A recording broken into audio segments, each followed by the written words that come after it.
नमस्कार। आप देखना शुरू कर चुके हैं पंचायती टाइम्स और मैं हूं गौतम ऋषि।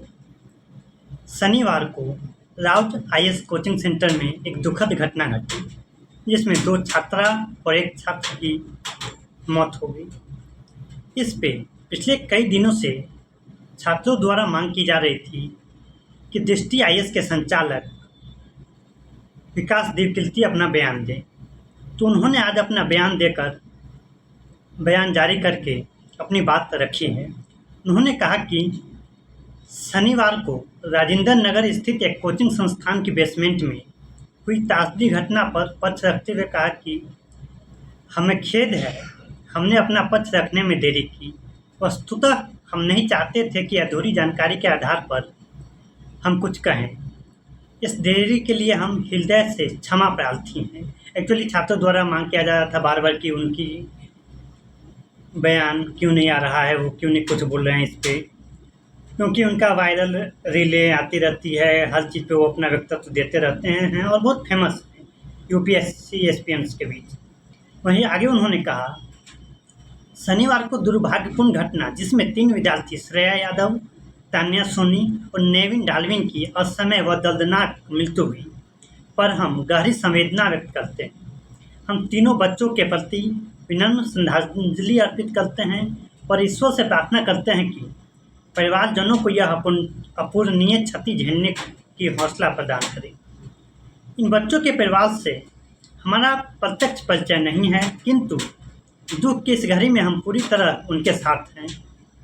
यदि हम किसी भी तरह उनके लिए कुछ कर सकेंगे तो कृतज्ञता महसूस करेंगे, यानी कि उनकी कोशिश रहेगी कि उनके परिवार को आर्थिक मदद या कोई मदद की जा सके। हालांकि उन्होंने डिटेल को जानकारी नहीं दी है। इसके आगे उन्होंने कहा कि इस दुर्घटना को लेकर विद्यार्थी में जो रोष दिख रहा है वह पूरी तरह न्याय संगत है। बहुत अच्छा होगा यदि इस रोष की सटीक दिशा मिले और सरकार कोचिंग संस्थाओं के लिए निश्चित दिशा निर्देश लागू करे। इस संबंध में हम सरकार के साथ सक्रिय सहयोग करने को तत्पर हैं। हालांकि आपको बताते चले कि इस घटना के बाद कई कोचिंग संस्थानों पर कार्रवाई हुई है, जिनमें से इनके कोचिंग सेंटर दृष्टि आईएएस के भी कई सेंटर को सील किया गया है और बेसमेंट में क्लासेस या लाइब्रेरी चलाते हुए पाया गया है। इससे आगे उन्होंने कहा कि कोचिंग संस्थानों से जुड़ी यह समस्या ऊपर से जितनी सरल दिखती है उतनी है नहीं। इसके कई पक्ष हैं जिनके तार कानूनों की अस्पष्टता और अंतर्विरोध से जुड़ते हैं। डीडीए, एमसीडी तथा दिल्ली फायर डिपार्टमेंट के नियमों में असंगति है। इसी तरह Delhi master plan 2021, national building code, Delhi fire rules और यूनिफाइड बिल्डिंग बायलॉज के प्रावधानों में भी काफ़ी अंतर्विरोध है। आपको बताते चलें कि जो 2021 का दिल्ली मास्टर प्लान है, इसी में यह बताया गया था कि बेसमेंट में आपको स्टोर और गाड़ी की पार्किंग ही केवल करनी है, लेकिन असंवैधानिक अनैतिक रूप से ये लाइब्रेरी का संचालन किया जा रहा था।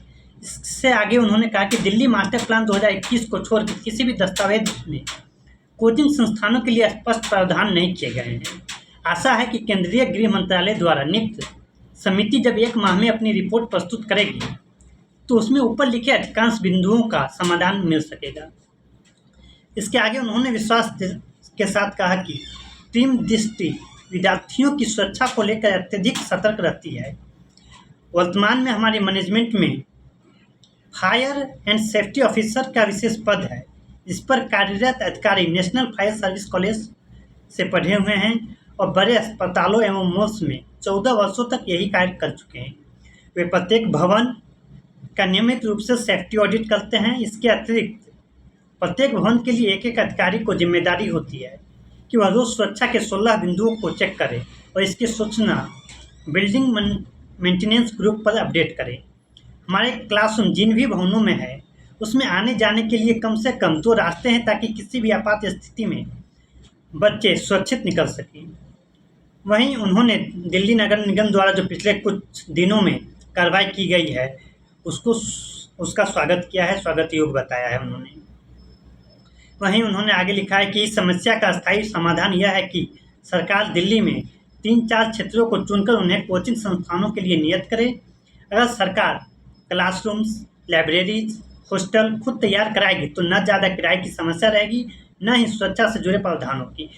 आमतौर पर देखा जा रहा है कि मकान मालिक छोटे-छोटे केबिन बना के बच्चों से 10-10 हज़ार रुपये वसूल रहे हैं, मनमर्जी कर रहे हैं, जब मन होता है बिजली बिल बढ़ा रहे हैं। पिछले दिनों एक घटना भी आई कि एक बच्ची रूम का किराया बढ़ने के कारण अपनी जान दे बैठी। तो इस घटना की तरफ भी उन्होंने प्रकाश डाला है। इससे आगे उन्होंने कहा कि इस विषय की जटिलताओं को स्पष्ट करने के लिए हम जल्द ही एक विस्तृत विश्लेषण जारी करेंगे, ताकि सभी विद्यार्थियों व अन्य हितधारकों को भी सभी पक्षों का अनुमान हो सके।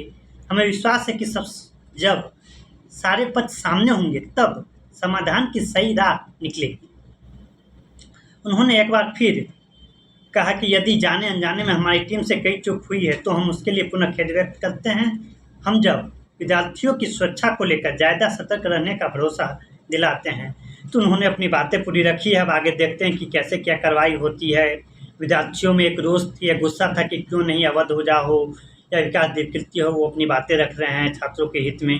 छात्र लगातार मांग कर रहे हैं कि जो 3 छात्रों की मौत हुई है उसे जस्टिस मिले, उसे के परिवार को आर्थिक मदद मिले। इमोशनल मदद तो कोई नहीं कर सकता, इमोशनल भरपाई नहीं हो सकती, लेकिन आर्थिक मदद किया जा सके।